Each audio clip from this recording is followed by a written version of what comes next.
All team, give it everything you got.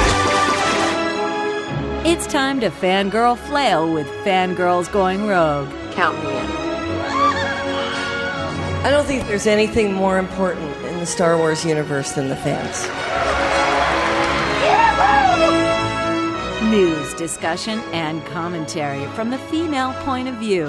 You call this a diplomatic solution? No, I call it aggressive negotiations. With your hosts, Teresa Delgado, Tricia Barr, and Sarah Woloski. Boy, am I glad to hear your voice. Strap in, because this is where the fun begins. I like the sound of that. Welcome to Almost Star Wars Celebration Orlando. Almost, but not quite. This is episode 43 of Fangirls Going Rogue. I am one of your hosts, Teresa Delgado, and with me, as always, are my two fangirl besties. First up, Tricia Barr from Fangirl Blog and from the Star Wars Visual Encyclopedia from DK, which is out now. Tricia, how's your book tour going to be? Are you coming to Austin? I am coming to Austin. Oh my goodness, like I didn't know that. I'm so excited. You have no idea. I'm ready to go and be your paparazzi at Book People and be like, out of the way, and carry my big camera and stuff. I want to know, though, do they have the limos with the Longhorns like in Houston? Because yeah, they do. They have them. I mean, but I wouldn't. I mean, you don't have to go that far. It's all good. All I know is that was at my hotel. I was like, why don't I have one of those drivers with the Longhorn on the front? So as long as Austin has that, I'm good. Not because I want one like that. I just want to look at those and say, yeah, I could have a limo like that. Well, we also have Sarah Woloski from Skywalking Through Neverland. How is your hoojib dancing going, Sarah? my hoojib dancing. I don't know if our hoojibs are going to dance, but we're definitely going to hop all around the convention center, and you'll have to learn a little bit more about that later on in this episode. But I'm excited, and I don't remember, having grown up in Austin, Texas, I do not remember seeing limos with big Longhorns in the front of them. You were in North Austin. Yes. You gotta come down here to South Austin where the weirdos are. Oh, it's the South Austin thing. It's the South thing. Keep Austin weird. I got it. Absolutely. Well, like I said in the intro, Star Wars Celebration Orlando is creeping up on us super duper fast. And one of the very first things that we got as an announcement recently that I'm pumped about is Hayden Christensen is going to be at Celebration. What did you say? Woohoo! I'm so excited, but I'm also super scared for him. Like, I'm scared he's going to walk out on stage and nobody's going to clap. What have I done? No! That won't happen. No way. Dude, okay, that won't happen because his autographs sold out faster than any other autographs ever at any Star Wars celebration. You underestimate my power! It's true. That's true. This boy is in demand. So he's going to get a big cheer. Because he's so rare. Mm-hmm. You know, oh, like definitely. He doesn't come to stuff. And can you imagine taking a picture with him and Ian McDiarmid together? Oh my gosh. That's gonna be crazy. That's amazing. Craziness. Do we know how much that was? Like $220 or something. Wow. I want more. That's crazy. So are you guys freaking out about Star Wars Celebration? Absolutely. Yet, like at all? Okay. I thought so. No, we'd had our pre-show freak out, so that is happening. That has happened. It's happening fun, now. But we'll freak out now, and then we will have fun. So it's okay. That's kind of the way we roll. Absolutely. And you know what? If you're freaking out too much and you need something to tell you what to do, I would suggest listening to Skywalking Through Neverland, our 2-part survival guide. So episodes 157 and 158. I know when I listen, Matt Clifton, who's a listener of Fangirls Going Rogue as well, he had some amazing comments, and he lives near Orlando. So like he knows the area and he's been to so many of these cons. So it's really great. He had a lot of awesome tips to share with us. Yeah, you know, he's been really fun watching his tips, especially with the most recent one he did. Maybe not the most recent, but within the last couple of days that was in Klingon. The April 1st yeah, one? Yeah, so people were like, wrong convention. That was cute. Aww. It was pretty funny. So I also have a show to plug if you need some advice for Star Wars Celebration. And it's actually the most recent episode, which I believe is 73 of Star Wars Bookworms. And we actually go into detail about the book panels and signings and things like that. And we talk about Tricia's availability at the DK booth and also her panel. So I went by what was on the website. So, I mean, if you're there, you're there. I don't know. I just went off of what they wrote. She got all sassy. Alrighty then. I will promise to tweet when I am available for my book signing. So you don't even have to look at a list. But yes. Just turn on notifications for @Fangirl Cantina. There you go. I'm here. Otherwise, you can just leave books for me. I will sign them and get them back too. And Star Wars Insider, the May issue, which is episode issue 172. I think that's out or not. I don't know. It is. It's in the mailboxes. They come out like a month in advance. But this has an interview with Kevin Kiner. Then you and Sarah both worked on this particular article, I believe. Am I correct? It's true. We were super excited to interview Kevin Kiner, and since I had been doing my inspirations, the music of Star Wars Rebels segments on Skywalking Through Neverland, I was knew this music intimately from Star Wars Rebels, and so we were able to ask him a bunch of deep dive questions like Sabine's theme and Ezra's theme and Thrawn's theme and all these cool things that he has never been asked before, as far as we know. So no, and I'm not afraid to toot our horn on this one because Tracy Canobio said that she's known him for 10 years and we got answers, things that she never had heard before. So wow. I think that is a reason to check out this interview because there are some cool things that you'll learn about Kevin Kiner. Maybe it's a little family business and Thrawn and all sorts of things. So definitely check it out. Yay. Yeah. Awesome. So let's talk about our podcast stage really quick. In case you didn't know, we are going to be on the podcast stage. Woohoo! We are Friday from 3 to 4. And we have a theme. If you haven't seen our pictures on social media of our buttons and the shirts, the theme is #CarryOn. And that's in honor of our favorite princess, Miss Carrie Fisher. So, Sarah, talk a little bit about the buttons and the shirts. Yeah, so we had to make a special Star Wars Celebration Orlando design, and it was that #CarryOn theme. And so our design is basically the #CarryOn letters, but then we also have a Rebel Alliance symbol behind that, as well as 2 X-Wings who are flying above that, and they just kind of reminded me of Carrie Fisher and how it's carrying on her message, and that's what the X-Wings are meant to represent, is a carry-on of her message. Also, when I see the X-Wings, I'm reminded of the end of Return of the Jedi, when you have the fireworks shooting off and the X-Wings are doing a flyby as well. So, can I tell you what they remind me of? Please. Poe Dameron. Oh. Totally. I'm right there with you, Tricia. Totally right there. Of course, yes, he's my crush. Of course they would. I don't know who's in the other one. Wedge and Poe. That's what I'm saying. Okay. Wedge and Poe. That sounds really funny if you put it together. Wedge and Poe.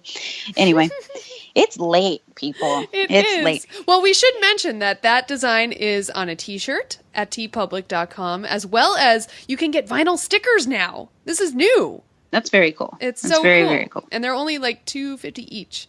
So that's exciting. And then also we have created buttons, which right now, Tricia, you have them.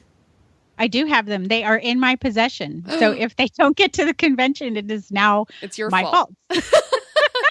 So put that on your spreadsheet. All this other stress on my spreadsheet. Don't forget this. Don't forget this. See, I would just start throwing, put a bag in your car and just start throwing everything in there that needs to be in there. Then it's already in your car. Mm-hmm. Yeah, I'm still unpacking for my whole horse show theory of that's how it works too. So everything from the last 12 weeks of horse showing is now occupying my car, so I have to move it out. And so there's a whole unpacking before the packing begins process to my madness. So. Wow. Oh my Your goodness. car sounds like my car, only my car is like part of my entire Star Wars collection in boxes in my car for me to just look at because they don't fit in my house. Oh, how sad. Well, see, I need to get a house and not an apartment. That's the problem. Well, even then, it might not all fit. I am proof of that. No, yeah, it's very true. It's very true. But let's bring it back to the buttons, though. If you do come to our podcast stage Friday, 3 to 4 p.m., and you're some of the first people there, you will get that special carry-on button. Mm-hmm. Yep. If you come to the podcast stage, also, we will have giveaways of some goodies. Ooh. So we hope we get to see all of you there. Get there early so that you get a seat. We're not sure how big the room's going to be. We're predicting small. Mm-hmm. Yeah, like 100 people or so. That's what it was last Anaheim, Celebration Anaheim. So yeah, we want to pack it. Standing room only. Mm-hmm. Totally. Oh, it's true. And you know what? We did also order the Fangirls Going Rogue button, which we will split up between us and Sandra. So if you happen to see us on the floor somewhere, we may have some of those buttons to give out. Yeah, absolutely. If you scream yub yub at us, you get 2. Oh, there you go. And if you have any of our buttons from before, go ahead and just bring them. Bring them with you. Put them on your lanyard already so that people know that you support the show. Now, this episode is pretty special. It's not a priority transmission, but it is very special because we have 2 interviews with 3 amazing creators. So first, we have Claudia Gray, the author of Bloodine and Lost Stars, and we talk about her new book, Defy the Stars, as well as her storytelling process. So let's get into that. Claudia has been on our wish list for a long time, so welcome, Claudia Gray, to the show.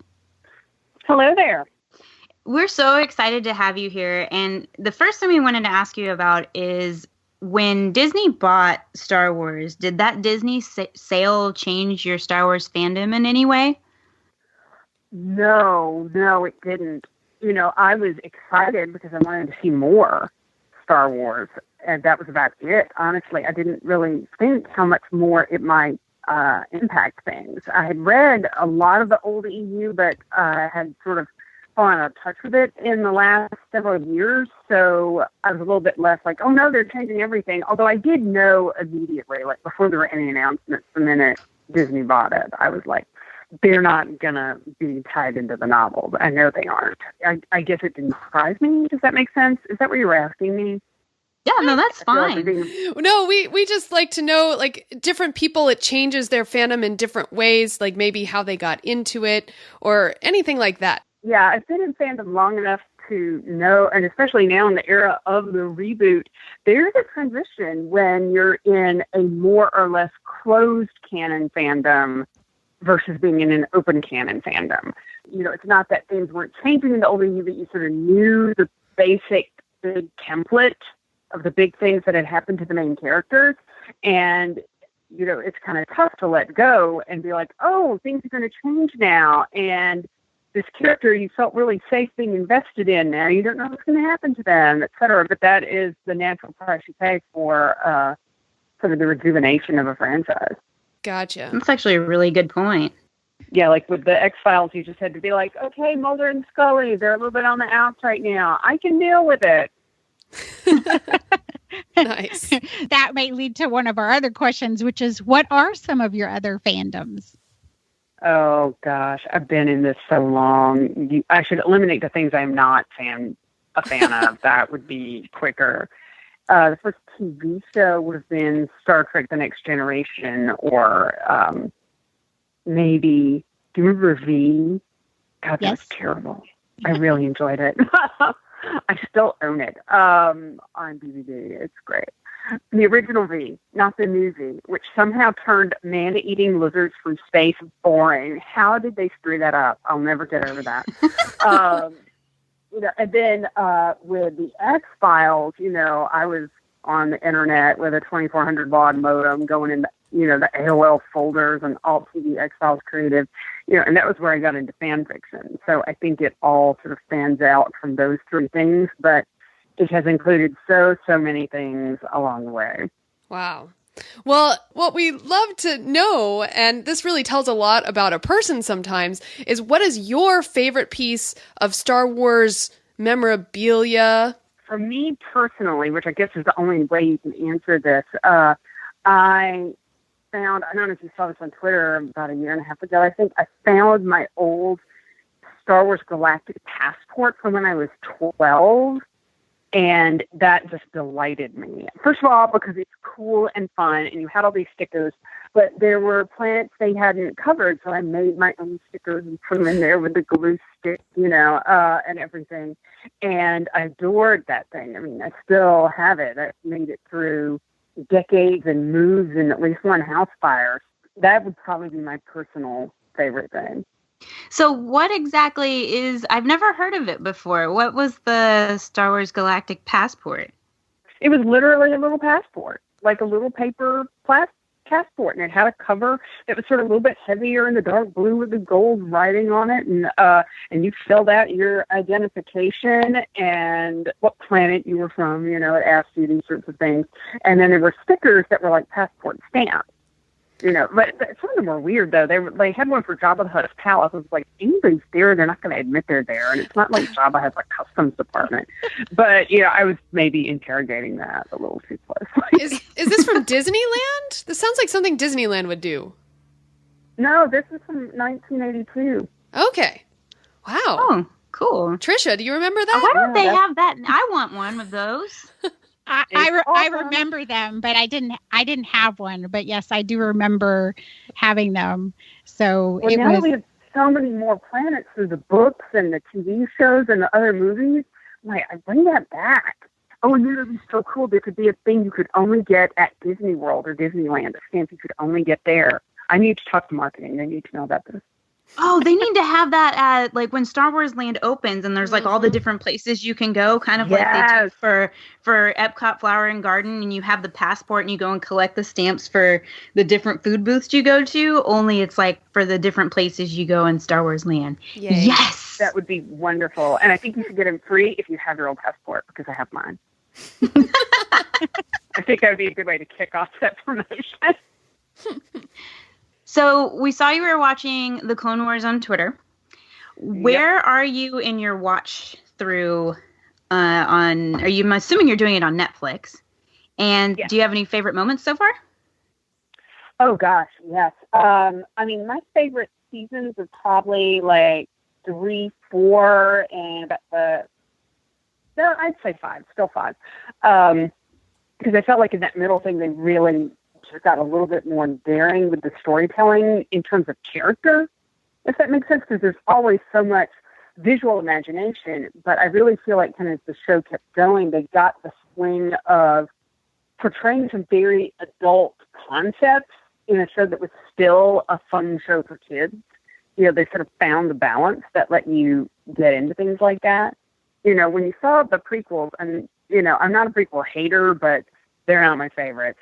But one thing, like, I didn't feel like there was ever a moment when it killed you that Anakin fell and became Vader. Like, it just felt so foregone, and you've never had a chance to invest in him. Whereas with the longer thing of television, it kills me to see this Anakin and know that is what becomes of him. Like, that's devastating, and that's what you want to feel. And I think this isn't necessarily even a knock on the prequels, because I was talking about this also on Twitter recently. I'm not sure you could have done it in just, 3 movies, 3 years apart each, because you have to show all the down points for him. You have to show all the moments where he sinks really low for the story to come forward, so you don't get enough chance to invest in it. And I feel like in the Clone Wars, you finally get that time.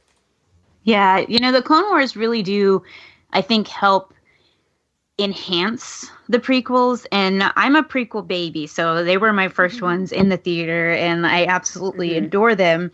But I do agree that the Clone Wars made so much of the stuff in the prequels more understandable, and it gave it depth, and it really helped connect a lot of things. And so I really do encourage people to watch the Clone Wars for that, like, one purpose. And then, of course, Ahsoka. So. Oh, yeah. Always Ahsoka. Well, your new book, Defy the Stars, that comes out on April 4th, and we're so excited about that for you. And can you just give us thank you. You're welcome. And can you just give us your elevator pitch on that? Yes. Let's see. Defy the Stars takes place about 300 years in the future, with a young soldier fighting on a colony planet that is trying to establish its independence from the great oppressor Earth. Noemi is convinced that she's going to die in battle and has more or less accepted this as her fate because she's got to protect her world. And it is also the story of Abel, who is a mech, which is what you would sort of call an android, I guess, in this universe. And he has been marooned in a ship damaged in one of the earlier battles of the war for about 30 years. And not only was he built a little bit smarter and a little more sophisticated than other mechs by his creator, but he was left alone for all that time. And in order to not go crazy, he's had to maybe meditate on certain levels of existence that other mechs never reach. He's sort of become a person in there. Anyway, they encounter each other under dire circumstances. A quirk of his programming means that he's sort of forced to help her, even though her big plan to save Genesis is going to involve his destruction. And they wind up going through the whole loop, sort of the series of wormholes that connect the different colony planets, and seeing all the different places that people are living in the future and all the different ways there are to exist in all of this. And Noemi sort of having to question the very black and white morality that she grew up with. And Abel, meanwhile, is discovering that he was built for a very specific purpose, and he may be able to find out what that purpose is. Wow. All right. Yeah, no, I know, but it's so hard to describe a book when someone asks you just to in short thing. But I mean, you've already brought up storytelling points about Star Wars, and a lot of people that listen to our show like to learn about storytelling and all those type of things. So that's why we have you here. That's why we want to talk to you, because we know you know this stuff. So these worlds that have evolved, the characters, it's Noemi, right? Did I say it right? Noemi? Yeah, I Noemi. think so. You can pronounce it either Noemi or Nomi, but I go with Noemi personally. Yeah, that's kind of how you know how you read a character's name in your head, and then you're fearful, like when Timothy Zahn says the name of a character, you're like, that's not how I read it. But there's a lot of those in his. Say it with me. Ransom, cast or foe. Anyway, keep going. That's how I read it, though. I was so happy when you typed it out. I was like, yes, thank you. So if people have read Lost Stars, which we know a lot of people have, this kind of reminded me, if you like Sienna Thane's story, that you would like the way it happens for the story unfolds for Noemi and Abel. And how do you go about, though, like building this world and projecting it out? Did you have like an intention, like you were going to challenge certain perspectives, or where did you even start to do this story? Yeah, I see what you say about Lost Stars, because those are the only two books that I've done in dual POV. It's back and forth between two central characters who, in one case they come from the same place but wind up with radically different perspectives, and the other they start from this radically different place and wind up much closer. Let's see, the beginning, and I'm a fangirl when I start to say, honestly, the whole origin of this thing began when I went and saw Prometheus, which was not a good movie. But you could sort of see that there had been a good movie in there somewhere during some draft or other that had never quite made it out to be the movie. And periodically, both Michael Fassbender and Mimi Rapace managed to be in that movie. And they didn't touch on a question that I thought was so interesting, because, in the movie, she's supposed to be a religious character, although this is done very thinly in the way that Hollywood tends to do. She just sort of says she's religious and has a cross on, and we're supposed to take it from there. But I thought, why is nobody sort of asking what a very religious person would make of a robot that seems to be a person, that seems to have feelings and opinions and attitudes? How do you look at that? Shouldn't that prison change your viewpoint? And of course, the movie never raises that question for an instant at all. And that was the question that I walked out of the theater with. And that was the one that made me start playing around with this. And I think I'd also had some ideas for colony worlds in the past, but they were just sort of ideas in my head that weren't really connected to a concept yet. I always say you don't come up with an idea for a book. You have an idea, meets another idea you've had, and they meet some other ideas, and all of them begin to get together, and then you start to have, the quote-unquote idea for a book. But yeah, that was sort of the thing that began collecting stuff together for me, is I wanted to know what a very religious person would make of an artificial life form. That's such a fanfic thing to do, is to see something in a story that they didn't quite get that you wanted them to do, and go and what do you call it? Fixing, a lot of alternate universes are I'm trying to fix it. So when you're saying that, I also, when they went to Kismet, I kind of got a Firefly vibe a little bit from when, I don't know, or at least that's what it made in my head when what were they called? The Vagabonds? Vagabonds, yeah. I don't know. They didn't feel that way to me. I've watched Firefly. I'm not a brown coat though. But if they work for you, honestly, I thought of them as being a little bit more sort of like, I guess, Han Solo without the drug smuggling, if that makes any sense. Just sort of living by their wits and their ships out there. Although, I guess that has, resonance with Firefly and a lot of other different things out there. But it made sense in this world for there to be people like that. But, it's hard to get on the worlds you really want to be on. Ergo, some people are going to not have a world at all. Yeah. Well, you mentioned the alternating POV, which is all in Lost Stars and in this book, Defy the Stars. Why, in either case, why does that method work for telling a story? Like, why do you choose? I've learned over the years that you need it. POV is really important in fiction, but why in this case? In this case, it was important because they come from such different places that they were going to see many of them in very different ways from each other.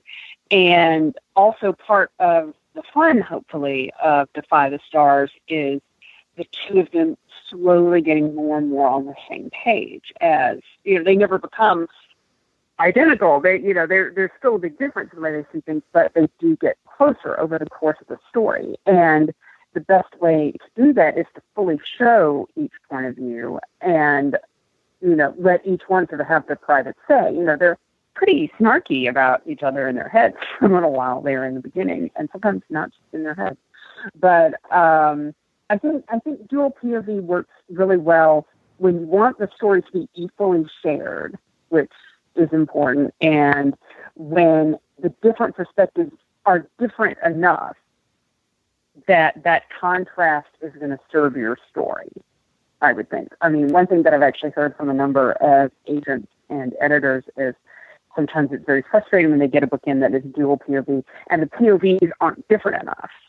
You have to stop and go, wait a minute, who's narrating this chapter, et cetera. It doesn't mean it never ever works, but I feel like the more difference you have and the more you're able to sense that and feel the real weight of that difference in the story, the better your dual POV project is probably going to work. Wow. Is that something that's natural to you? Like, do you just sit into a character and you're in their voice, or do you have to go back and check for it? It depends. It depends a lot. Some of them are very much themselves from moment one, and some of them it takes a while. You never can tell either. I do notice that characters that tend to be very guarded or shy or introspective, they're actually always hard because it's almost like they're in your head going, well, I'm not going to open up to you either. It can take a while. But it really is unpredictable sometimes as to which ones are going to be themselves right away and which ones are not. Now, both Noemi and Abel came pretty quickly. Abel was faster, but Noemi was still pretty quick. Do you ever find it hard to I guess Abel's not a boy per se, or a male, but like in Lost Stars, is it harder for you to find a male voice versus a female voice? I hope not. I mean, I may not be the last word on this, I guess. I hope not. And I guess a lot of that to me is because I think there's a lot less difference between those voices in most contexts than we often pretend. Every once in a while something will twig me like, that doesn't seem like a very guy thing to say, or that doesn't seem, true to a female's perspective to me, et like the famous example, the woman admiring her naked self in the mirror, because don't we all do that, girls? And it's like, no, we don't do that. I just try to think about what that individual is thinking and what they're going through, and take it from there, I guess. All right. And then you challenging one really interesting notion, which is kind of the idea of sentience with Abel. And people even talk about that a lot, about, are R2 and 3PO really, they have their own minds, or are they not? So did you do research? Was it kind of based on your own opinion of projecting in the future? Like, how did you kind of tackle that? And was there anything that's influenced how you approach that? I mean, a lifetime of geekdom influenced that. I didn't do any specific research, but, I've spent my whole life watching, the droids and Data and, who else? Again, the robots from the Alien series and so many more. I do remember one thing that I've always found really interesting and telling was, do you remember Deep Blue? It was the first computer to qualify as a chess grandmaster. Mm-hmm. This is years ago now. But Deep Blue was sort of the first that played big competitions against world champions and periodically won. And I remember reading an interview with some top Russian player who had lost to it, and he was deeply disturbed. And he said it wasn't the loss that upset him. He said, it thinks. It wasn't following necessary moves like, oh, well, if you do this, then of course you do this. Like, he had been able to pick up on the sense of personality in play. Personality is maybe not the word, but this was capable of making counterintuitive choices or coming up with a plan that might not be the most obvious plan. It had the capacity of thought about this. And that had shaken him up badly to see that in a machine. And I guess maybe from the time I read that on, it's always certainly is inevitable that probably somehow we're going to get there. Now, whether or not an artificial intelligence that is sentient will have a mind so like ours, I think is more of a question. There may be a very different kind of sentience that we will discover, but that's really getting out of my pay grade on that. Wow. Yeah, they're kind of actually on Agents of S.H.I.E.L.D., the TV show. They're broaching that a little bit. Mm-hmm. To bring it to Star Wars a little bit, do you think 3PO and R2 are just products of their programming, or would you say they are actual individuals? That is tough to answer. I mean, my sense would be that they are individuals, and that this is one of the big unmined things in Star Wars, and I don't know if or when they're ever going to get around to it. I did throw one line into Bloodline where Princess Leia had a moment. C-3PO is talking to this computer, and he's like, oh, she hasn't had anybody talk to in so long. And she has this weird moment of remembering, like, oh, they can get lonely. And then she just sort of pushes it out of her head, which is what I think people in the Star Wars universe are mostly doing. And certainly you see, like in the Clone Wars, is it IG-88, the droid bounty hunter? He has personality. And who is General Grievous's? Of course, General Grievous is right in that gray area. What's his little toady that he has for about 10 minutes before he gets lightsaber? That thing has personality. It's kind of like Niles Crane became a droid. It'll be interesting to see where they go with that. I feel like eventually we're going to get a canonical answer, but I don't know when, and I don't know what that answer is going to be. Yeah, and that's a good point. I mean, especially with BB-8 now, who definitely has a personality, and Chopper even more so from Star Wars Rebels. They're definitely skirting that line. But one thing that I've always been kind of curious about is sort of the difference between a YA novel or an adult novel. And we know Lost Stars is YA, Bloodline was considered adult, and Defy the Stars is considered YA. Do you think there's a difference in these books other than them being labeled for bookshelf purposes? Yes, although I think it's important to say, like, I think Lost Stars has one foot in YA and kind of doesn't, and it's sold as YA, but it basically takes the characters from the experiences of young adult fiction into the experiences of adult fiction. Basically, and this is a thing that's debated a lot, and there is no one bright line answer. You know, primary characters should primarily be teens. You know, that's one of the things. It should be aimed at teens, which is important. I mean, there are tons of adult readers of YA who enjoy it greatly, but you're speaking to sort of teenage experiences. And also the main thing is sort of that the narrative is fundamentally about the experiences of coming of age through somebody who's experiencing that.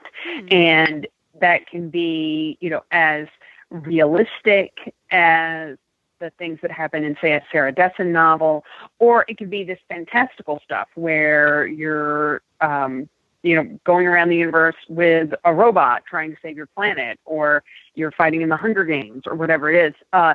It's still these first moments of you're independent for the first time. You now have the responsibility you never had before. You may be disillusioned in some ways about some things. What do you do? What do you do when it is, for the first time, actually up to you? And I think that's sort of the question of YA. And the thing that I find so odd, you know, I know there was a little pushback to the idea of YA in Star Wars just at first, not much, but a little. But Star Wars, like the movies, how many of them? Like, I guess, how many do we have? 7? Well, no. 8 if you count Rogue One. I would say at least 6 and maybe 7 of those are YA. Yes. You know, Luke Skywalker's a teenager who needs to leave home. You know, he and Leia have these experiences where they are taken over. Leia has to take over from her parents. Rey, she leaves her home. Finn, he is taking responsibility for the first time. Oh, look, my name's Anakin Skywalker, and I'm a slave. I mean, he's too little really for YA, but you have Padme in the first one, and then in the next one, it's his adolescent sort of journey. It's young adult and Star Wars go together very well. Yeah, no, I would completely agree. And you are right. There was a little bit of pushback during the Journey to the Force Awakens book rollout, but Lost Stars has quickly become a fan favorite, and it is, like, for me at least, the #1 book of the new canon that I tell people that they should read. Why do you think people pushed back because it was labeled YA? Well, here's one thing. I say this in other contexts, but basically, and I've seen this, you know, people have put reviews on Lost Stars because there's good reviews, but there are not so good reviews. Somebody's like, you know, this is just like Twilight. And I'm like, the first thing I know from that comment is that this person has never read Twilight. Like, exactly. You know that instantly. But there's sort of this idea that young adult is necessarily sort of sappy, I guess, and that is not true at all, as anybody who spent any time in the YA section of the bookstore can tell you. You know, and also, and oh, now you've hit one of my things, but anything that primarily appeals to teenage girls or first appeals to teenage girls is going to get torn down in our society until somebody besides teenage girls takes it up. You know, like who discovered Frank Sinatra? Who discovered Elvis? Who discovered the Beatles? Teenage girls. And all of those were mocked and ridiculed and put down on. Like, we don't see that now because we just look back and it's like, oh, these are some of the greatest pop artists of the 20th century. But all of them, if you go back to their current, you know, their contemporary coverage, all of them were pretty roundly mocked for no other reason, because clearly the people hadn't listened. The people mocking hadn't listened very much, but teenage girls loved it. It must be stupid, you know, and that is really disappointing and very upsetting. But time and time again, a lot of these things have wound up being deeply cherished by the whole culture. Hopefully young adult books are going to fit that category. In the New Jedi Order, Dark Journey was technically, if you wanted to classify that book was a young adult book, and in the way it dealt with the themes for Jaina specifically and what was happening. Mm-hmm. And it got ridiculed very heavily in some sections in the fandom. And then there was another section of the fandom, mostly in fanfic, who adored that book, and they read it over and over and over. And there were just thousands of fanfics based on it. So it's exactly what happens. It's just, it didn't at the time, wasn't called a YA book, but that's kind of where the pushback came from. Yeah. So. Wow. Well, you know what? You do mention, you make a really good point, Claudia, about teenage girls really liking something.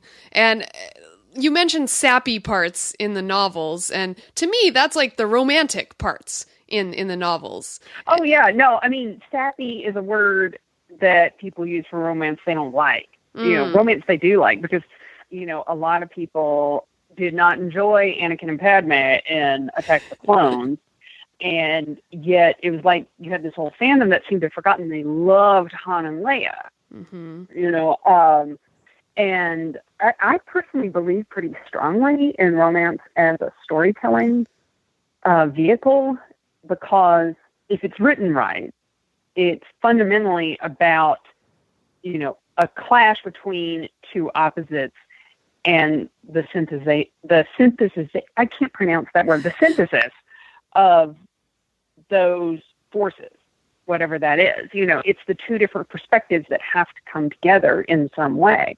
And this is really fundamentally an interesting thing to play with. And if you're able to set up a romance where there is some sense of conflict, I'm using that in the more technical term, not the, they hate each other. Like, it doesn't have to be like that. But if there's something there that's sort of being wrestled with, and the romance isn't just, I think this person is attractive, but it's also sort of questioning, like, who is this person?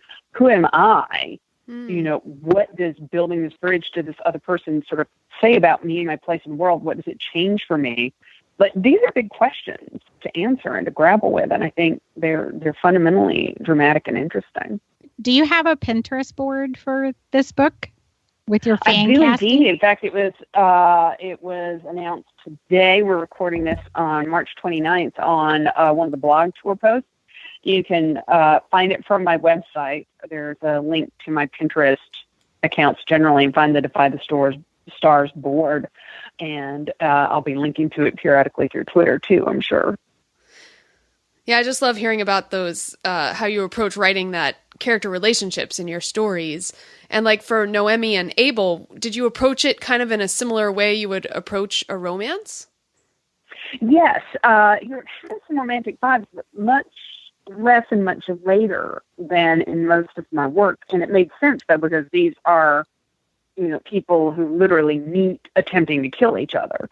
And when you're working toward that synthesis, the romance is a pretty natural thing to have grow out of that. It's not necessarily, well, it's not necessary, but it's a dynamic that is sort of easy to play with in that, because two people are trying very hard to understand each other. And that always sort of, I think, carries a little bit of that potential. Did you see recently, I think it was last year sometime, they did some sort of psychological study where they would put people of genders and orientations likely to be attracted to each other in a room, and they had to ask each other that, like, the same set of like 17 pretty searching questions about your life.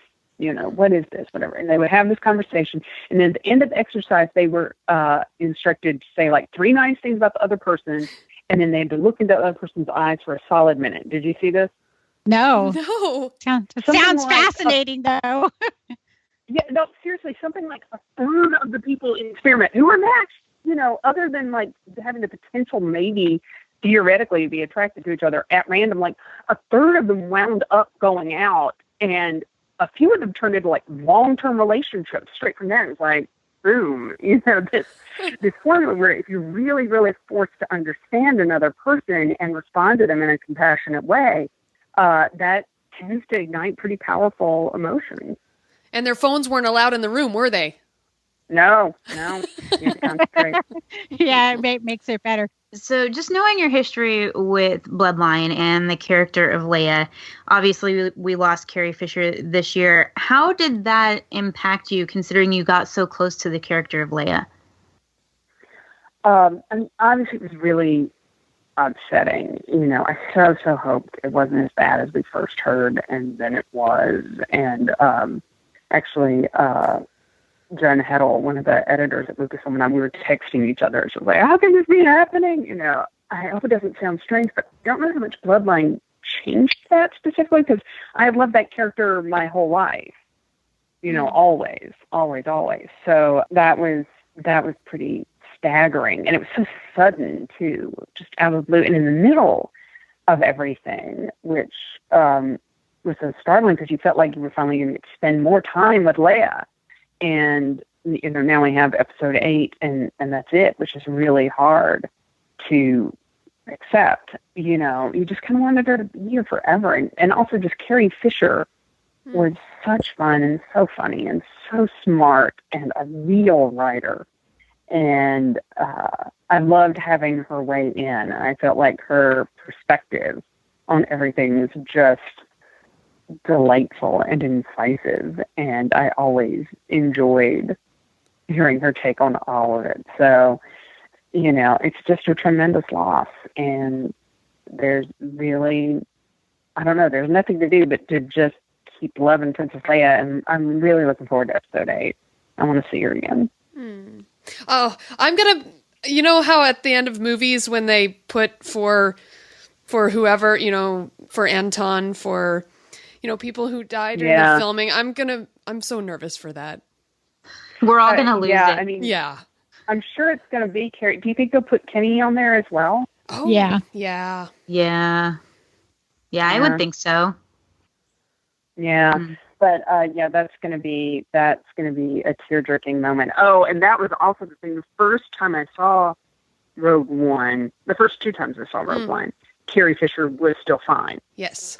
And then, and in those, like, I felt like the computer-generated Tarkin mask was really pretty good, but the Leia one at the end, I was kind of like, whoa, claymation, that did not fully convince.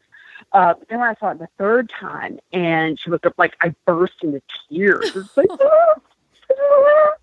that affected me really powerfully. So I don't know what episode 8 is going to be like. We're going to have to come in with our tissues.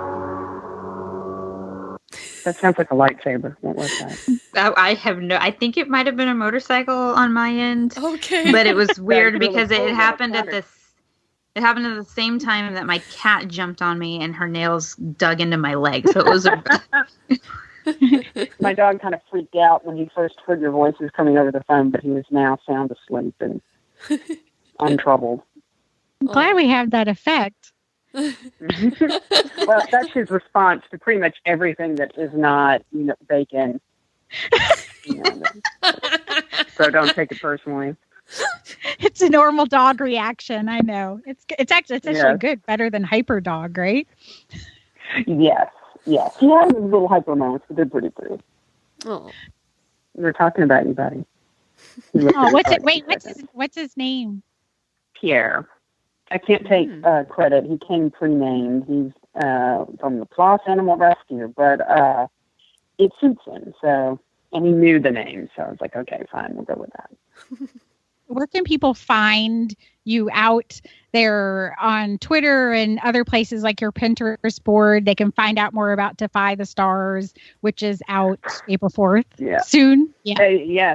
Yes. Very, very soon. The quickest way to sort that out would basically be to go to my website, which is www.claudiagray.com. You spell Gray with an A.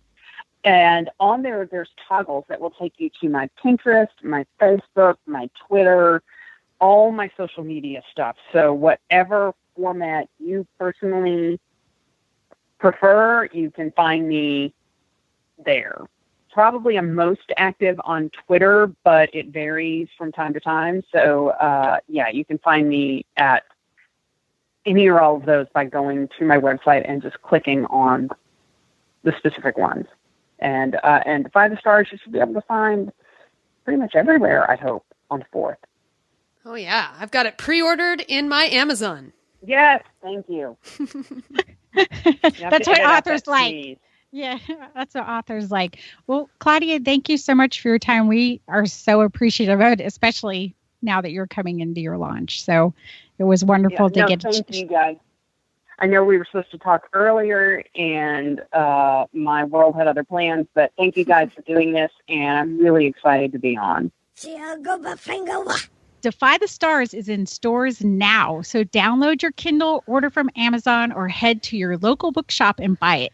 And make sure you stay tuned for the end of this episode for some fun outtakes with Claudia Gray.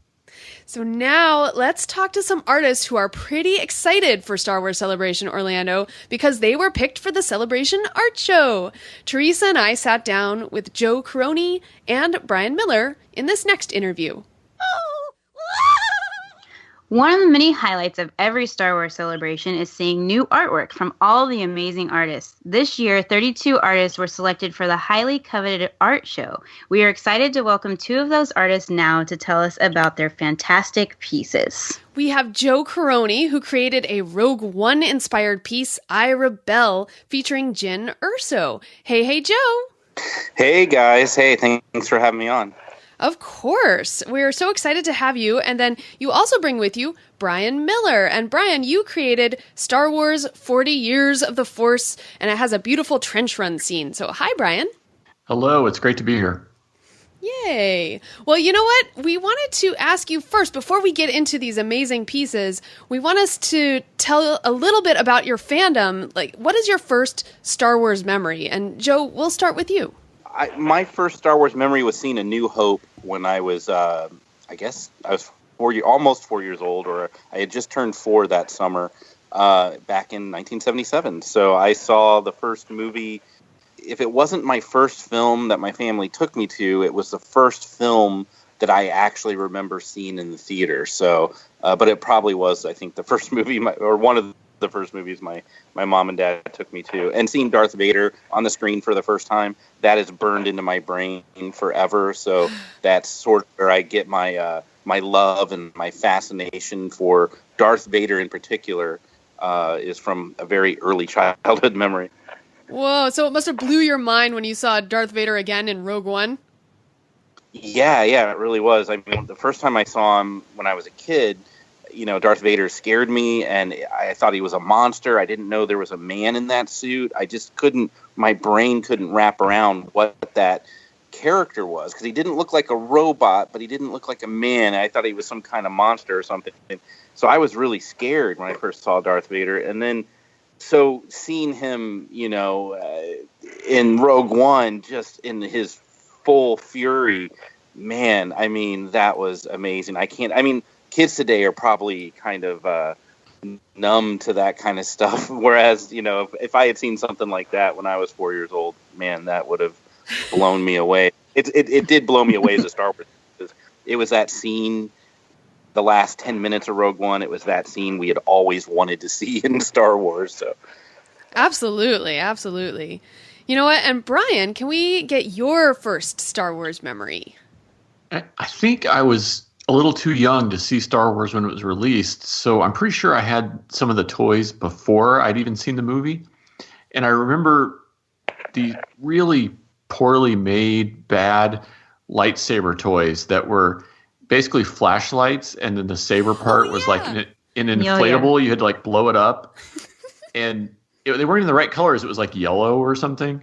But I just remember, I think I had one and my sister had one, and we'd like, I don't know, go in the basement where we could turn off the lights and have these like mock lightsaber battles and stuff. And there were these, you know, you'd smack them into each other, and eventually one would break and the air would just all hiss out and you'd be sad. But that seems to be my earliest Star Wars memory. And then, you know, by the time, I probably didn't see the film until the 79 re-release. But then, you know, it all kind of made sense. It all clicked. And then I was hooked for life after that. Awesome. Yeah. Wow. Well, it's safe to assume that you guys, I mean, you've been Star Wars fans all your lives pretty much. But just recently, Disney has bought out Star Wars. So has that changed your fandom in any way? And Brian, we'll start with you. I don't know that it's changed my fandom, but as someone who works on Star Wars, it's made me both appreciate and respect the fandom maybe a little bit more, because I think there was a long time when Star Wars was less popular, and then it came back and we had the prequels and everything, and it really had grown. But there was just sort of this time period where maybe Star Wars had a little bit less of a direction than it does now. And so with Disney, it's nice. I mean, they clearly know how to foster stories and characters and properties. We've seen them do it with their own, Disney films and animations, and now with Marvel and Star Wars.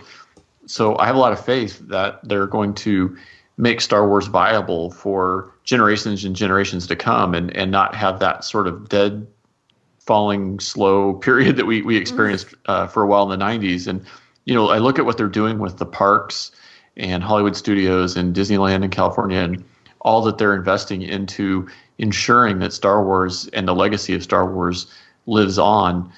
It's pretty inspiring, to say the least. Absolutely. I would agree with you there. I like your take on it because you actually work with the company.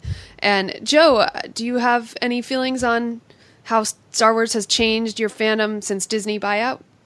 If anything, it's enhanced it. I mean, not if that's even possible, because I live and breathe Star Wars every day. It's just a constant. Every day. I feel like it's never, even during those dark times that Brian was talking about, and when Disney had, obviously comes along and purchases the license from, they buy Lucasfilm and the Star Wars property. They've reignited a lot of that passion. They're really the only entertainment studio that's big enough to really nurture and carry something as huge as Star Wars into the future. No one else can really nurture Star Wars like Disney can, and really give it the longevity that they're giving it now, and they're going to give it into the future for the next 50 years or however long Disney plans. I don't think Star Wars is going away now for any time soon, now that Disney just they have the resources to keep it going forever. So that's definitely a positive thing. Yeah, I would agree. And I think that something that leads into that is actually Star Wars Celebration, because I know there was a time when we, after the buyout, when we all thought, okay, what's going to happen with Celebration? Will they continue it? Will they change it? Will they mesh it with D23, or what are they going to do? But they've kept it going. So what is it that you guys love about Star Wars Celebration? Something about Celebration is special and magical. And I do think it's the fans and the camaraderie. I mean, when there's just this positivity at Celebration that I don't experience at any other event.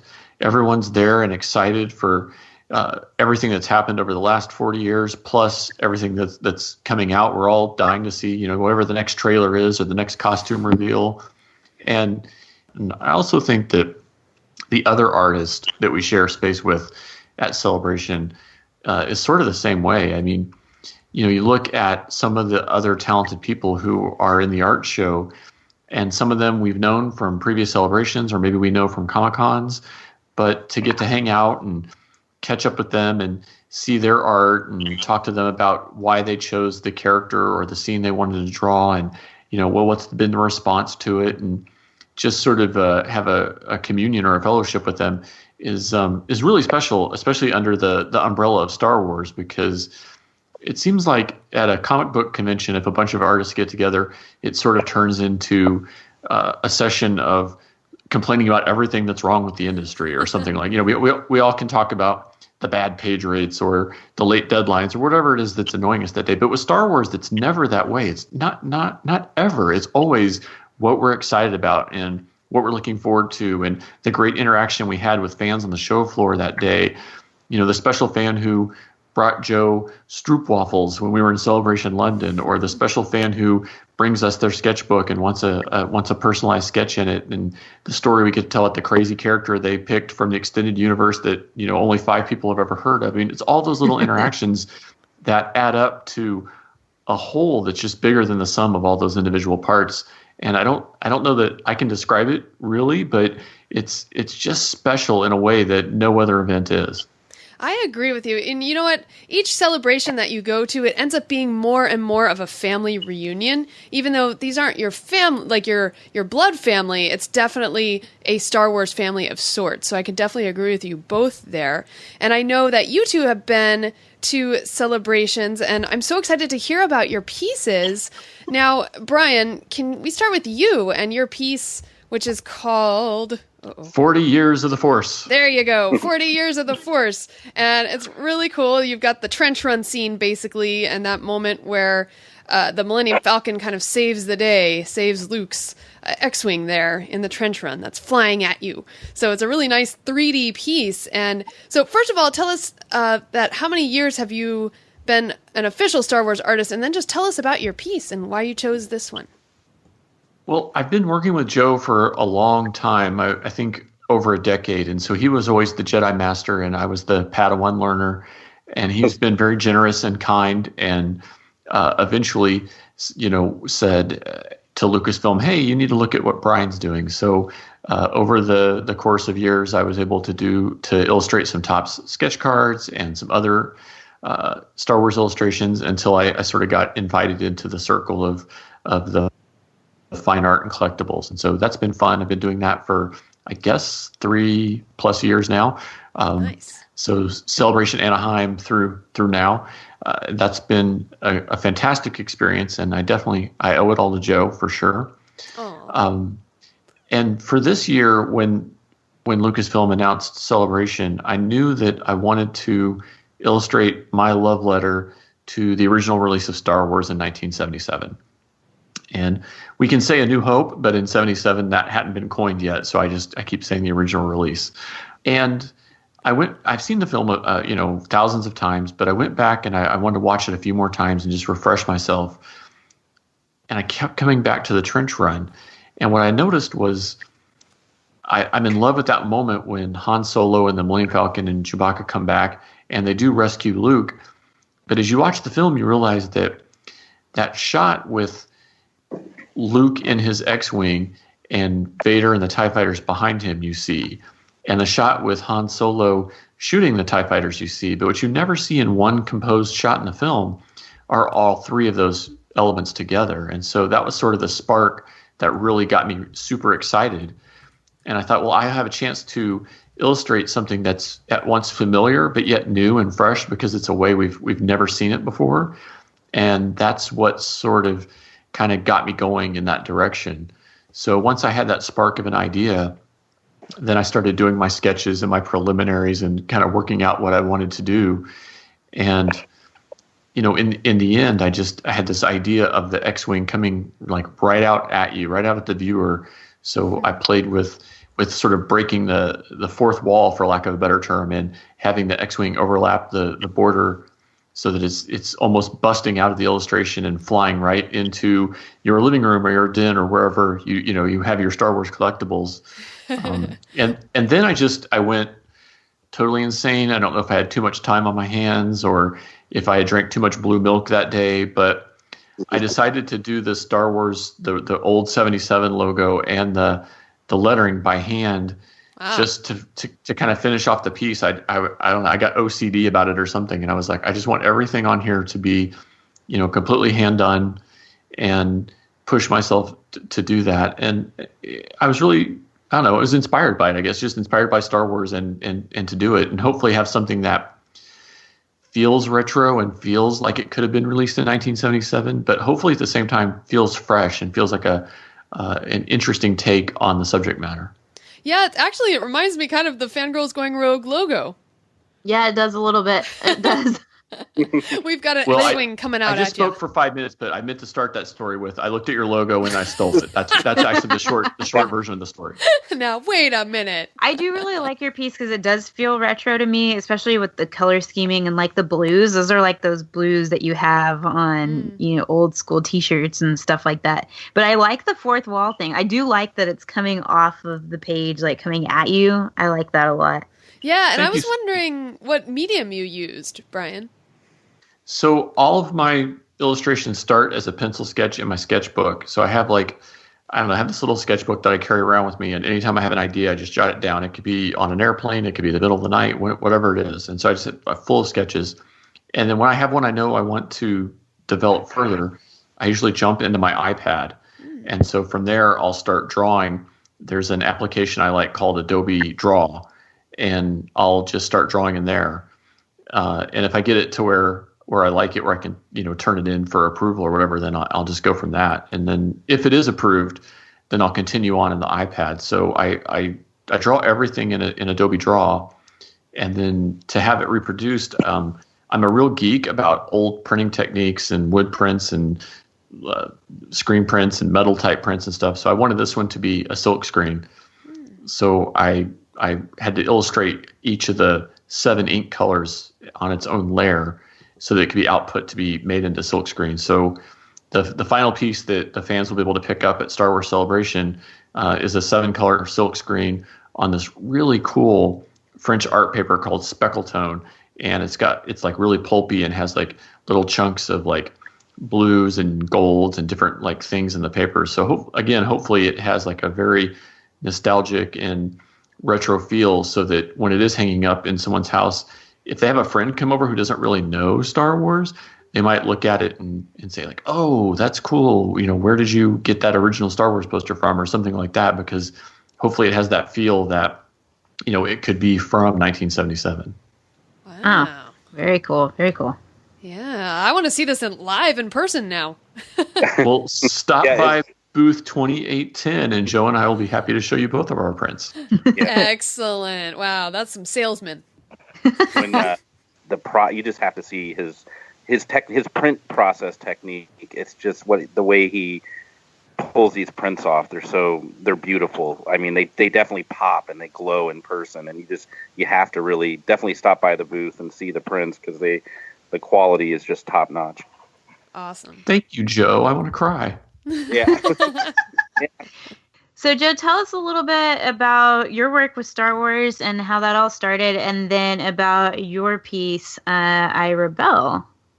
Well, to talk about how I got started with Star Wars, you have to go way, way back to 1996. And I was just out of college trying to get freelance work, just trying to get my foot in the door with publishers, as, I wanted to be an illustrator for a living, a comic book artist as well. So like I said earlier, back in the mid-90s, there wasn't really a lot going on with the Star Wars license. This was pre-special edition. And so George Lucas was working on the special editions at this time, and we had heard rumors that, the special editions were going to be coming out in 97, but it was such, no one really knew for sure what was going on. But that was the year 96. Earlier that year, I got my I sent a portfolio to West End Games, and they were doing the Star Wars role-playing game, and I really wanted to do Star Wars art for someone. I just knew I had a passion for Star Wars, and I wanted to illustrate it professionally. The only other company that was really doing anything was, I believe, Dark Horse Comics, and I knew I was trying to get in with them. I wasn't having any luck at that time. So I ended up getting in with West End Games and doing artwork for the Star Wars role-playing game. I illustrated like 12 different books on a freelance basis for them. So that was my very first official Star Wars artwork.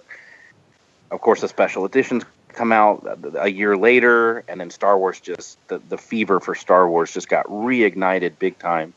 And that, of course, created some opportunities with some other publishers. I started doing artwork for some other Star Wars magazines, and then eventually Star Wars Insider magazine.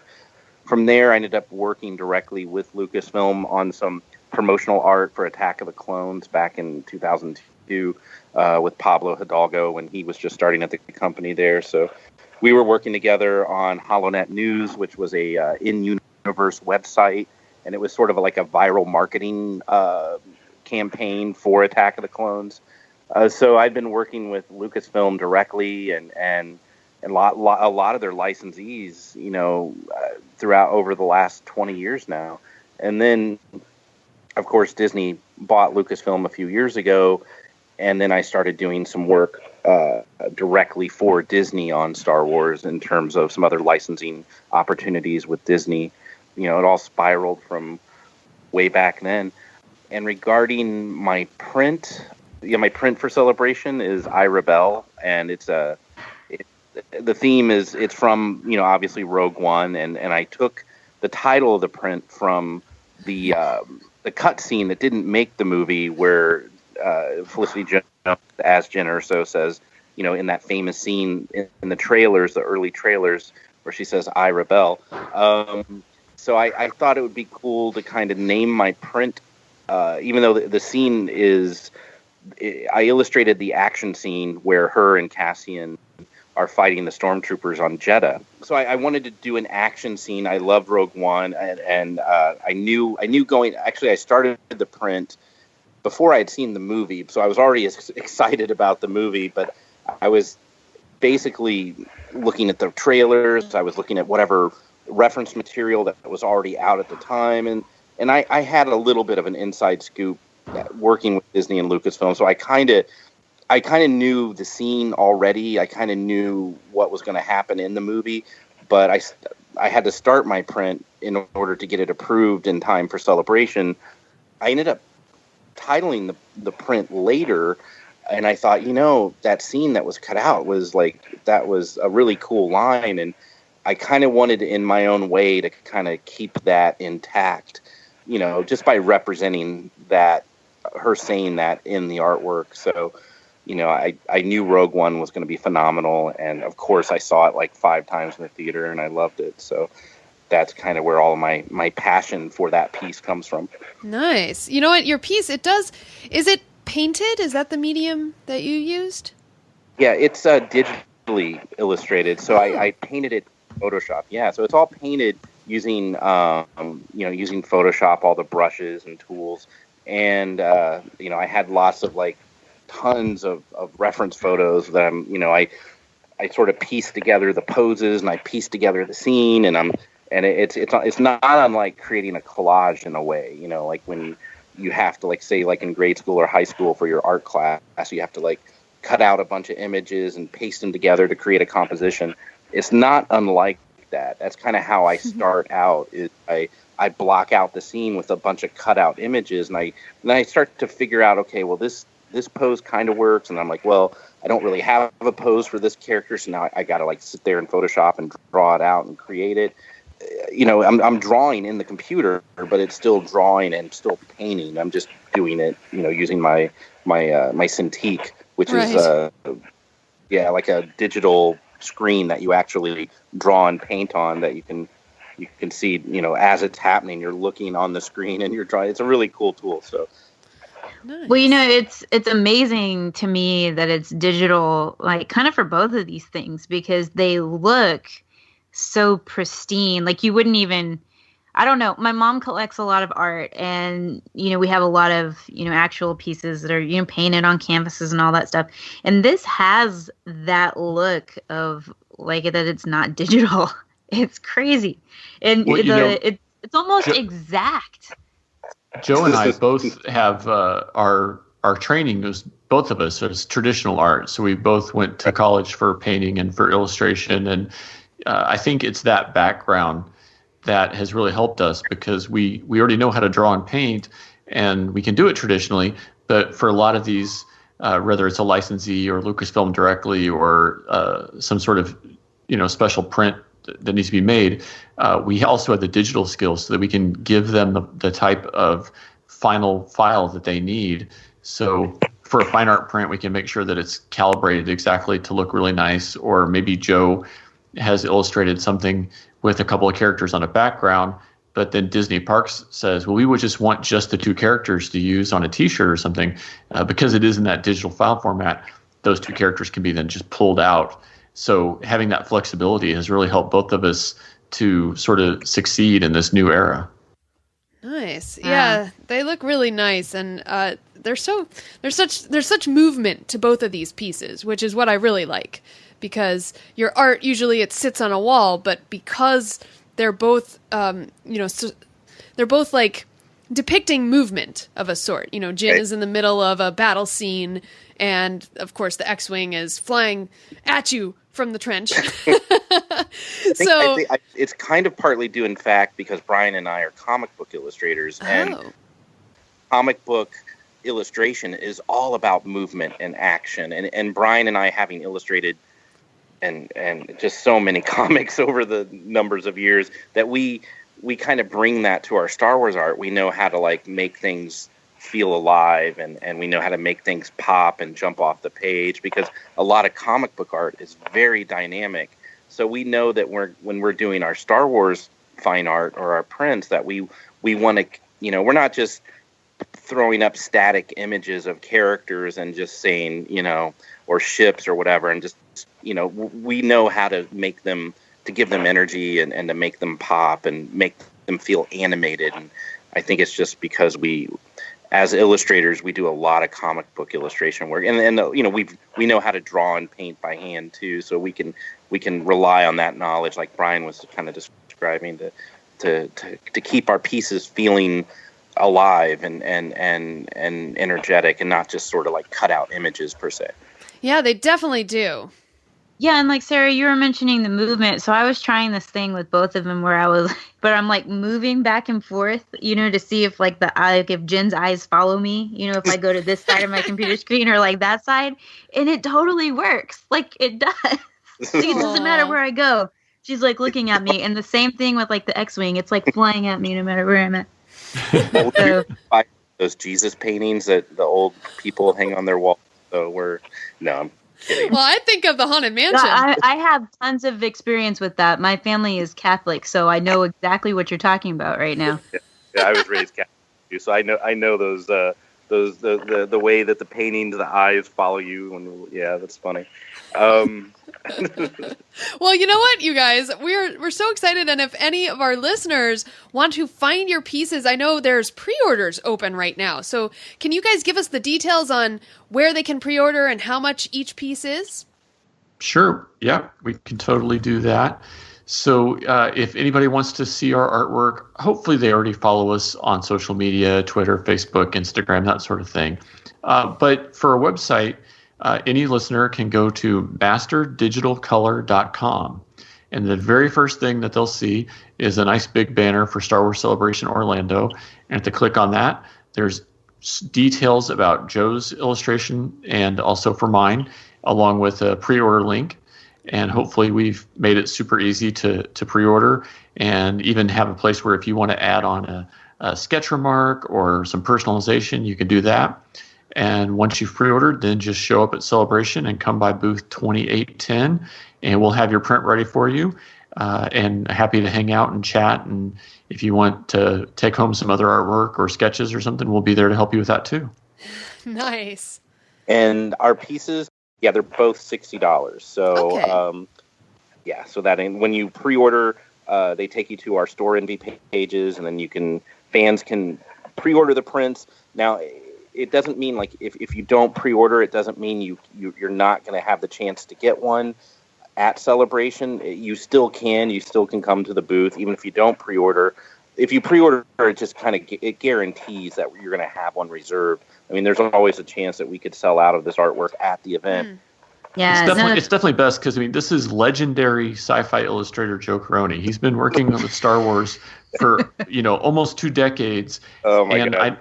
I know what happened at Celebration Anaheim. Celebration Anaheim, we sell out by Friday or Saturday. Wow! And then Sunday, fans are like, "I finally made it to the booth. It's so great to see you guys. I'll have one of each, please." And we have to just shrug our shoulders and say, "Sorry, we're sold out." So, if you're a fan of mine, if you're a fan of Joe's, try to do the pre-order, because we want you to be happy. We don't want you to be upset that you didn't get one. Yeah, and do people bring, like, I know you said you worked in comic book art. Do people bring comic books that you've worked on? All the time, yeah. They bring them to Celebration. They'll bring. I mean, we've worked on so many comic books over the years. So We both do the sketch covers too, so we'll probably both have some Star Wars sketch covers with us, and then if a fan wants to bring one, they can commission us. I know our sketch list usually fills up before noon each day, so if you want something that's handcrafted and handmade, swing by and see us one of the mornings and get on our sketch list for the day, and we can do something really unique and special for you that is just yours and yours alone. Yeah, well, I was actually going to say that because I have a sketchbook that is I have like a theme for it, and it got started by Tom Zoller actually did the first one in there, and it's the only one in there so far because when I started it, I haven't been back to a con since. So you can expect to see me with my little book for you guys to do some cool stuff in it because I love that stuff.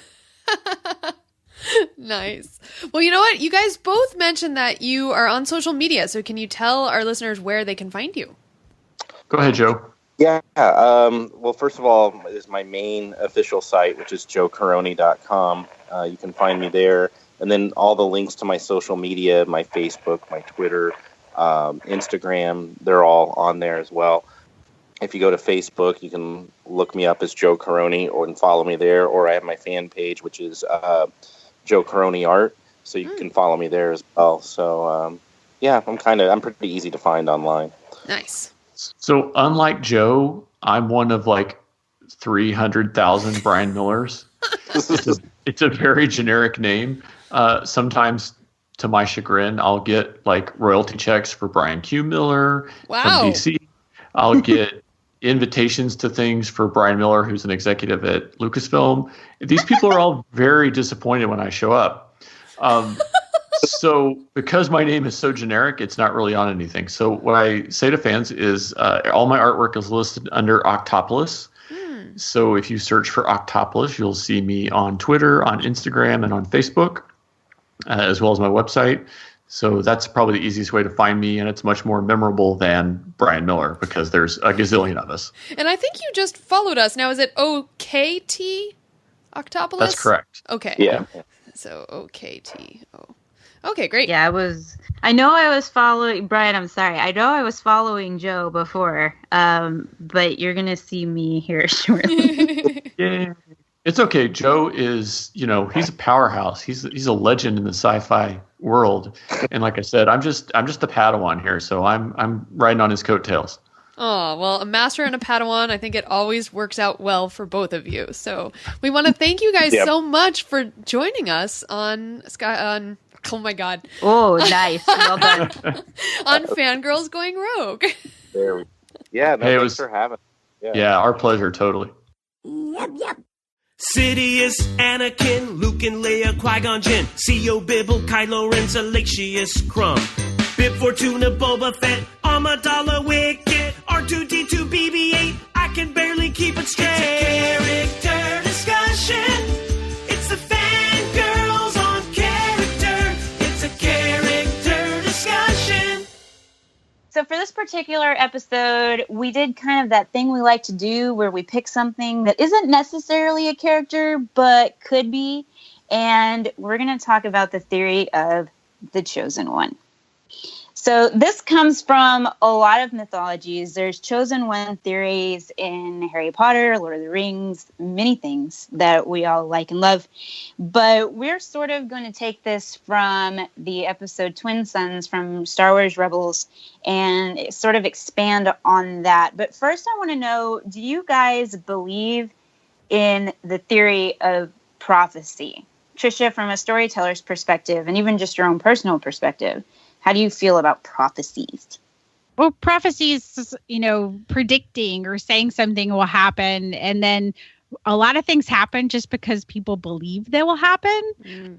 Or you have you say, oh, well, that person was that. So, a lot of the stuff about the Chosen One is making someone believe something. And as a storyteller, you need people to believe in things, but they don't necessarily have to be the thing. So as a storyteller, I appreciate that there isn't necessarily a truth in a prophecy, except that some characters may perceive a truth. Yeah, I like that too. I think prophecy is one of those things that you can take it any way you want to and essentially mold it to be what you want it to be. And I think we see that in a lot of stuff. I kind of go back to something that Tricia doesn't know anything about still. Harry Potter. And mainly because in Harry Potter, you have two individuals that were born at the end of June, Neville Longbottom and Harry Potter, and the prophecy could have been about either of them, but because Voldemort basically chose it to be Harry, he thus became the chosen one. Mm-hmm. And you can sort of will a prophecy to go where you want it to go, which ties into my theories about how Obi-Wan sees this particular prophecy. But before I go there, Sarah, how do you feel about prophecies? Well, I do. I have a hard time believing in prophecies as being true because I feel just in general in life that the world is what you make of it. And so I don't tend to believe in prophecies. Like, let's say you get a prophecy of doom. It's like, well, I don't think I'm going to end up there. I'm going to end up here because I see life as too much of a glass half full. So I really do believe that the world is what you make of it. So, in general, I don't like the idea of prophecies. I think they're cool to read about, like in Harry Potter. My mind was blown when I saw that Neville Longbottom could have been Harry Potter, basically, could have been the path of Harry Potter. So that's my philosophy on prophecies. So let's just jump right into it. Who is the chosen one, in y'all's opinion? Who is it? Well, Qui-Gon thinks it's Anakin, right? Mm-hmm. That's the story, and he's sticking to it. So right until the end. Yeah. And then poor Obi-Wan kind of had to live with it because he made a deathbed promise that, yeah, I'll train him. Mm-hmm. But who do you think's the prophecy? Who do I think? Yeah. Or who do you think is the chosen one? I think it's whoever it needs to be in that moment. It's a good answer. Good answer. Kind of a cop-out answer, but good answer. Would the chosen one perhaps be the one who chooses to be the chosen one? Chooses to take on the hard path? Now, you guys aren't any fun. I'm trying to get you to pick Luke or Anakin. Who is it? Well, Obi-Wan is. Well, okay, so Maul. Maul. I'm just kidding. It's not Maul. It's not Maul, clearly, because he's dead. So the chosen one for me, I mean, I've always heard that it was Anakin and never really had a reason to think otherwise until this Twin Sons episode when Maul said this at the end. You're watching over the chosen one. Basically, he was asking Obi-Wan that. That's what he was asking, right? Yeah, he was asking him once he'd figured out that it was a person and he says, is it the chosen one? I think he's asking, is the person that he's protecting the chosen one? And right. I think Obi-Wan says yes for a couple of reasons. One, I think he does truly believe that in that moment, right then, that Luke is the chosen one because he saw Anakin fall. And we don't know whether or not for sure. Well, no. We do know. Obi-Wan does know that Anakin is Vader. He does know that at this point. So I think he truly believes that there's no way that Anakin can be the chosen one because he didn't bring balance to the Force. He's now the apprentice to the Emperor, who is a Sith. And so for him, I think he sees Luke as being the chosen one. So I think he says it for that reason. The second reason is I also think he was doing Maul a kindness because I think he knew that Maul needed something to hold on to. He needed some sense of hope, if you will, in order to let go and to kind of give in to his ultimate demise. And I think Maul knew that it was coming. I think he went in knowing that he was going to die. I think he really didn't expect to live. And it's kind of like when you tell somebody something because you know they need to hear it in order for them to be okay. So I think he did it for those two reasons. Okay, so I have a question then. What is the chosen one chosen for? What is he supposed to do? Well, in this one, it was bring balance to the Force. Okay. So is that still what the Chosen One is for? Yeah, the crazy part is that the Jedi and the Sith must believe in some of the same things. I mean, he understands the prophecy that Obi-Wan is driving Obi-Wan's actions now, that it's giving him hope and making him stay strong in the Force. And so the Sith understands that. So they have an understanding of each other and what the other person wants, which kind of shows that the Jedi and Sith are more alike than we even, we always think of them as so opposed to each other, but they have the same beliefs.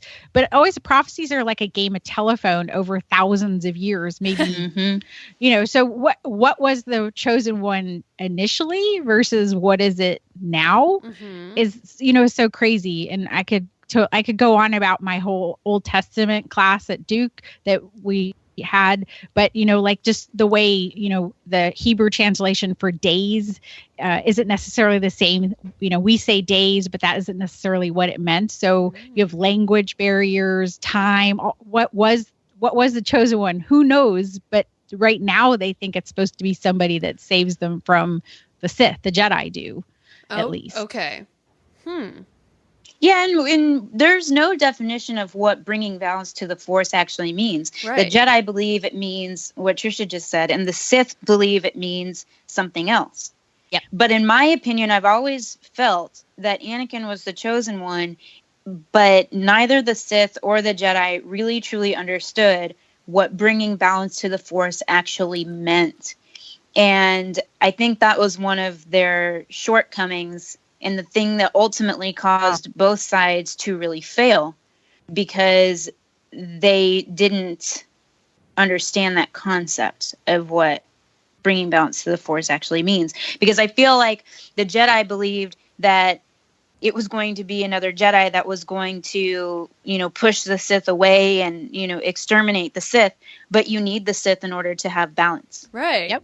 I'm going to go totally with just looking at it from Rebels is telling us kind of the language of Star Wars that they're working on now and in going forward, because we do have movies coming up. And if you look at the Chosen One in Buffy the Vampire Slayer, she went through all these heroic cycles about being the Chosen One. She was the one to, slay the vampire. And at the end of that series, she ended up just deciding that she was going to train all these other people and she created her own chosen ones, essentially. That's the short way around it. There's a lot more complicated things to, she was dying and being resurrected, therefore other chosen ones were popping up. But in the end, ultimately, she just decided, I'm not the only chosen one. And she rallied the troops. So what does that mean for, Obi-Wan thinks it's Luke. What does that mean going forward? We don't know. We have no way to know. But, the Chosen One is such an old myth, and Lucas used that because that was the language that a lot of people understand. And so how are they going to evolve our own understanding? Because what we understand is what they put in stories. That's how we relate to it. True. And then you hear Sarah say, well, I believe I can make my own destiny. 100 years ago, people didn't believe that typically. They wanted you to believe, every storytellers and kings that hired storytellers wanted you to believe that there should be a chosen one, the king and his knights. And you shouldn't be chosen. You're just doomed to your fate of being a peasant or a servant or whatever you were. So, so this evolution of the prophecy itself could happen in the course of Star Wars. That's interesting. So maybe we'll hear about the Chosen One in episode 8, perhaps. I'm sure we will. I'm sure. I don't see it going away anytime soon. That's for sure. Wow. Mainly because they know if they drop it in there, like, let's just drop the phrase "the Chosen One" in this episode, and everybody's gonna go nuts. Which they did. Yes, they did. They sure did. Now, last question before we wrap this up: do you think we put too much weight on the idea of the Chosen One for Star Wars? I actually really don't have a thought on this yet. I do have a thought. We have the same weight that the Jedi of the Old Order erroneously put on it, which is they kept saying, well, that guy, he's a chosen one. He's going to save us, when they should have been saving themselves, essentially. They weren't going back to being what we see Obi-Wan now, which is so in tune with the Force that it takes 3 chops and Maul is down. he is like samurai Jedi now, which is what, that's the samurai movies. They were so efficient that, they didn't even need to, they just go whack, whack, whack, you're done. I'm out. Yeah, well, I think it's easy, and especially, and I haven't gotten to say this on this show, but Maul went in with rage and anger and all kinds of stuff. And what I liked, he went in half cocked, like he wasn't really ready. Like he was just, I'm going to fly in here and just start attacking you. And you can't do that. If you're going to go in and you want to live, you need to be prepared and calm and cool and collected. And let's face it, at this point in his life, Maul is just ready to, attack and just blow up everything, in my opinion.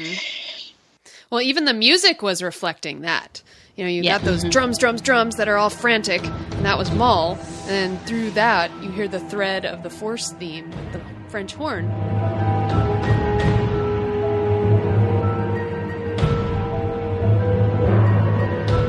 And that was Obi-Wan being all calm, cool, collected, and ready. I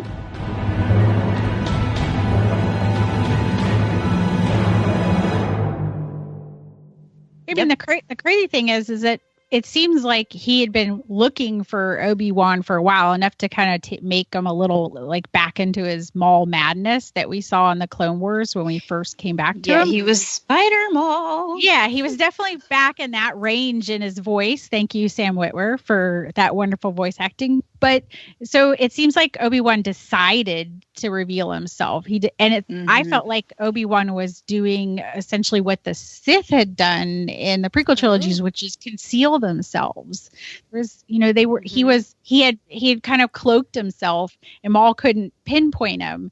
And as Obi-Wan decided to reveal himself, and he could have just stayed hidden. So, why did he come out of that hiding? Why did he unmask himself from how he's hidden? Even the little Force things, when Ezra was looking for him, they went into the one area and they just fell apart. They were looking, and then all of a sudden they didn't work. What does that mean? Why did they not work all of a sudden? Yeah. I wish that Obi-Wan would have waited a little bit longer, because Maul was starting to get a little cray-cray. And if we had just waited, a few more days, we might have gotten back to Spider giggle laugh. Well, you know what, Teresa? The episode was only 22 minutes. Well, we should have just made it like a two-parter, and then we could have gotten the crazy, creepy laugh that he does. You don't know. You don't know. Which I need for like a ringtone, because it's just incredibly weird. Nice. So we were going for simple discussion, and we got all weighty. That was fun. All crazy. Yeah. Well, if you have any thoughts on The Chosen One, please feel free to contact us, and we'll give you our contact information at the end of the show, and let us know all of your thoughts on our character discussion for this particular episode. So before we leave you guys, we want to let you know where you can find the Fangirls at Star Wars Celebration Orlando. So Sarah, let's start with you. Yes, beyond our Fangirls podcast stage on Friday, you can find me at the Skywalking Through Neverland podcast stage on Saturday, and we are actually the evening event. We are 7:30 to 8:30 p.m. It's going to be an awesome stage show, and it's going to be a show because we're entertainers. And then on Sunday, we're going to have a Hoojib hop at 1 p.m., which everyone's going to put on some Hoojib ears that we'll pass out, and we're going to do a scavenger hunt around the Celebration Convention Center, and there's a little more details to follow on that. It's going to be fun. It's going to be partly using social media, so if you're not there, you're going to see the pictures and you're going to want to be there. So head to the Skywalking Through Neverland Facebook page to look at the events, and you'll see where you can join that. And it's only half an hour, that one. And Tricia, what about you? The big day for me is Thursday. My STEM panel got accepted to the Star Wars University stage, so I'll be there for a half an hour at 12:30. That'll be right after all the fun of the 40th. So if you can run over there and want to learn about STEM, it's a great panel. I will be there for half of that panel. Then I have to go to the Star Wars Visual Encyclopedia panel to talk about the kind of making of this whole amazing book, which I'm excited for. Then we go to a signing. I'll be signing every day at the convention. Make sure you check my Twitter before you get in line, because some of those times may be, variable depending on things that are happening. And we will definitely be getting some press and interview and other stuff. So that's what we'll be doing. And you'll hear great things at the end. And as for me, I do not have another stage for panels or anything like that as of now, but you can join Star Wars Bookworms on Saturday night at 8:30 at Disney Springs at Jock Lindsay's Hangar Bar. We are joining a podcast meetup with Jedi News, Podcast 66, Random Chatter, and Coffee with Kenobi, and we're going to have 3 limited edition exclusive buttons, so you can come and pick up one of those. They are limited in number, so head on over there and hang out with us. You can also find me over at the Jedi News table on the show floor. Pay attention to our Twitter, the Star Wars Bookworms Twitter, as well as my personal Twitter for the times that I will be there. And be sure to follow us all on our social media that we're about to give you, so that you can find out everything that's going on. You can get all the news and stay up to date. Check the website for everywhere you want to find us, and stay tuned for another amazing episode coming very, very soon that we can guarantee you do not want to miss. Way to sell it. Very, very soon. Very, very, very soon. It is coming, and we are super excited about it. But you can visit us over at fangirlsgoingrogue.com. You can find us on Twitter and Instagram. We are at FG Going Rogue. Tricia is at Fangirl Cantina. I am at Ice Cold Penguin, and Sarah is at Jedi Tink. And Sandra, our social media manager, is at Geek Chic 9. And you can email us. We are contact@fangirlsgoingrogue.com. You can also find us on Facebook at Fangirls Going Rogue. Also, you can request to join our Facebook group, which is a closed group on Facebook, also entitled Fangirls Going Rogue. And it's a really fun place where you can get to know the listeners of Fangirls Going Rogue and just have fun with them. All right, Tumblr, fangirlsgoingrogue.tumblr.com. Instagram, definitely something to follow, at FG Going Rogue. And if you want to leave us a voicemail and tell us how crazy excited you are about this episode or the next one that you want to check out. 2 episodes in 1 month. Oh my gosh. In 1 month. You can call us on 33121 EWOKS. That's 331-213-9657. Go buy a shirt. If you haven't already, we're asking you that. Go buy a shirt, say you love us. And then also, yes, TeePublic, please go to iTunes and leave a positive 5-star review. We'll take 4 stars too. We'll take reviews because we need them so more people can find us. Show us your love. That's right. All right. So until next time, which should be very, very, very soon. Da da da da da. Yub. Yub. Yub. Yub.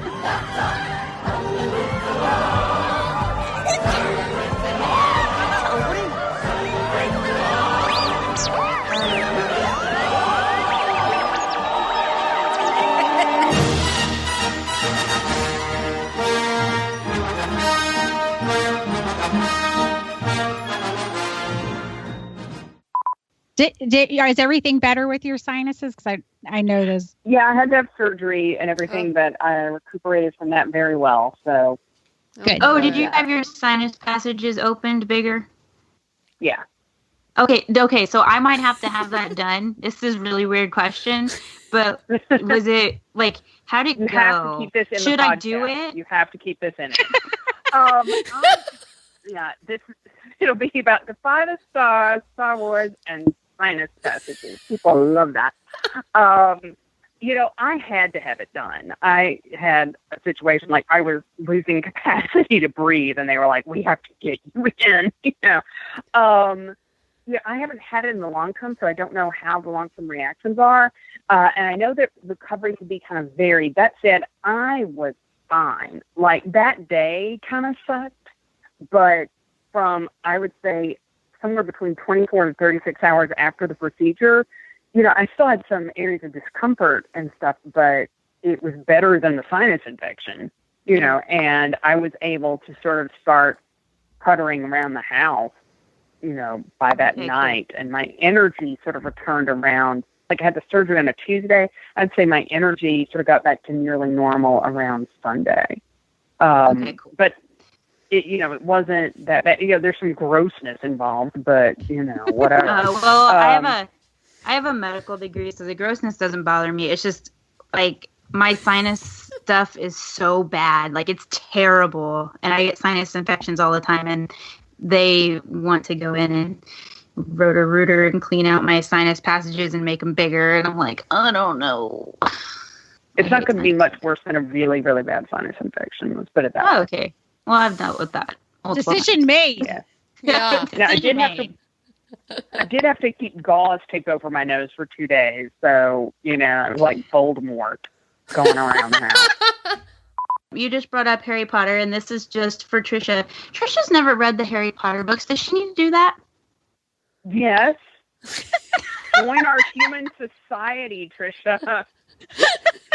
Oh my God! Now they're going to shame me with Claudia Gray. I'm really embarrassed now. Oh, we're gonna have so much fun. Like, I'll tell you how I got into it. I saw one of the first articles about the series. I was in grad school at the time, and this was like, it wasn't a cover story or anything. There weren't any movies yet. It was like half a page in Entertainment Weekly back when we had paper magazines that we looked at. And I was like, people are really reading these kids' books. And I was in grad school for journalism, and it was one of those things where you have all of your exams right at the very beginning of the exam, 2 week exam period, except for one at the very, very end. And the one at the very, very end was a proofreading test, which meant that you didn't really so much study for it. You just kind of had to know your business and get in there and do it. So I was stuck with a solid week of time when I didn't really have anything to do. All my friends are busy or gone. So I know, reading this children's book will be fun and simple, and that will just be a light diversion. Anyway, so I go and I read it, and I didn't guess the twist, because who does, And I was like, and I was sort of, like offended. I was like, a kid's book got the jump on me, like, I'm going to read the second one, and I'll get it this time. So I read the second one. Did I get it? I did not. No. So then I go and get the third book, and of course the third book is when you start to go, wait a minute, and you start to really see the outlines of the much bigger story that's taking shape. And then, I was hooked and became one of those people that was at the bookstore at midnight. Nice. Tricia, I promise I will read the book. I'm getting peer shamed now. I'm sorry for the peer shaming, but you will have fun. You will have fun. I will read it. I will read it, and we will. Yeah. Well, thank you very much for your time, and good luck with the rest of your book tour. Thank you so much. I appreciate it. All right. Have a good evening. Bye. All right, Bye. you too. Bye. That's right. All right. So until next time, which should be very, very, very soon. Da da da da da. Yub. Yub. Yub. Teresa. Did we lose Teresa? Ah, crud. My mic was muted. Say yub yub. Yub yub. No. Say yub yub. Yub yub. There you go. Was I on pitch? No, that was perfect. I loved it. I can use that. Yep.